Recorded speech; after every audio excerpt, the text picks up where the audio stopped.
Selamat datang di Ditra Channel dengan berbagai cerita horor dan mistik.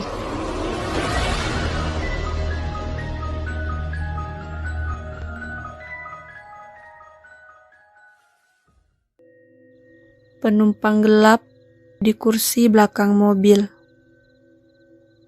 Jangan pernah menoleh ke belakang atau melihat spion tengah di tempat sepi, apapun alasannya. Karena bisa saja kamu tidak sendirian. Itu pesan pamanku jika kelak aku melewati tikungan Darungan Solorejo, sebelah timur Kabupaten Blitar yang berbatasan langsung dengan Kabupaten Solorejo. Gugusan jalan nasional yang membelah hutan di lereng perbukitan melewati areal perkebunan tebu. Tikungan ini begitu curam dan menanjak. Tak jarang terjadi kecelakaan. Beberapa kendaraan terperosok masuk jurang yang mengarah langsung ke kebun tebu. Sebuah jalan yang seakan haus akan darah. Paman menceritakan sebuah kejadian mistis yang dia alami beberapa hari yang lalu kepadaku. Sambil menyeruput kopi tubruk di teras rumahnya, aku mendengarkan dengan seksama apa yang dia alami. Le, aku mau cerita, tapi kamu dengerin dan mungkin suatu saat kamu juga akan mengalaminya. Inggih Pak De, apa itu Pak De? Jadi siang itu pamanku akan berangkat mengirim pesanan souvenir pernikahan ke kota Malang. Karena masih belum memiliki mobil pickup, paman menggunakan Avanza tuanya dengan muatan yang cukup memenuhi ruangan mobil keluarga itu.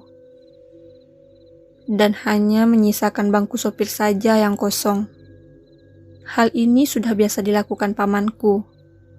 Pesanan yang cukup banyak dari luar kota membuat dia mengirim sendiri barang-barang pesanan tersebut dengan kendaraan seadanya. Bu, aku berangkat dulu ya, biar gak kemalaman baliknya. Apa gak ditemani Mas Didik aja ya? Udah, gak usah. Lagian mobilnya penuh. Mau duduk di mana nanti? Masa di atap? Ya udah, hati-hati ya. Siang cukup terik dan panas. Biasanya ini pertanda akan turun hujan di sore hari. Tapi karena kebutuhan waktu yang mepet, cuaca apapun akan diterjang paman untuk mengantar pesanan. Karena reputasi sebuah usaha ditentukan oleh itu. Dan lagi, paman dulunya adalah seorang supir travel. Hal-hal seperti ini adalah santapan sehari-hari. Tepat pukul 16.45, paman baru saja selesai membongkar muatan di rumah pemesan di kota Malang. Lumayan, pesanan kali ini cukup banyak dan keuntungannya juga lebih besar, karena dikirim sendiri. Terima kasih ya Bu, semoga nanti bisa pesan ke tempat saya lagi. Sama-sama Pak, Bapak mau langsung balik ke Blitar? Iya Bu, ini langsung ke Blitar. Hati-hati ya Pak, sepertinya mau hujan deras, mendungnya gelap banget. Iya Bu, terima kasih, saya pulang dulu Bu. Baru beberapa kilometer keluar dari kota Malang, hujan turun cukup deras. Saking derasnya jarak pandang sangat dekat, hanya beberapa meter saja. Lampu belakang dari kendaraan depan sampai samar terlihat karena tertutup kabut dan derasnya hujan. Kondisi cukup berbahaya jika kita tidak berhati-hati dan bisa mengontrol kendaraan dengan baik. Hari yang mulai gelap juga memperparah kondisi di jalan sore itu. Beberapa saat kemudian, paman memasuki kawasan wana wisata hutan lindung dan bendungan Solorejo.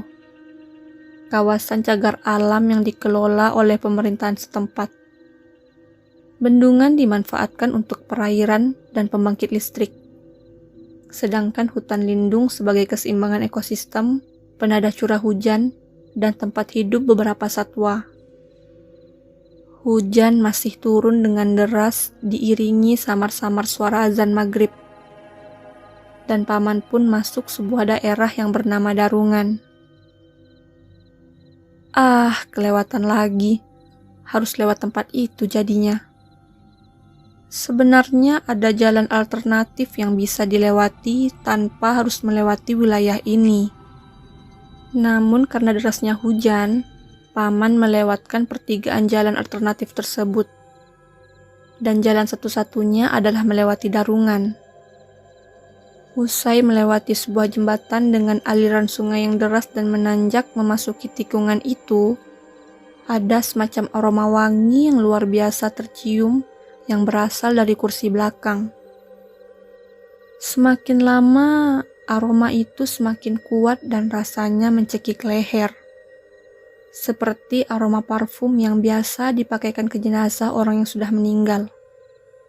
Merasa ada yang tidak beres di belakang, paman melirik spion tengah. Sesosok wanita dengan baju penuh darah, tergolek lemas dengan wajah pucat dan tatapan kosong.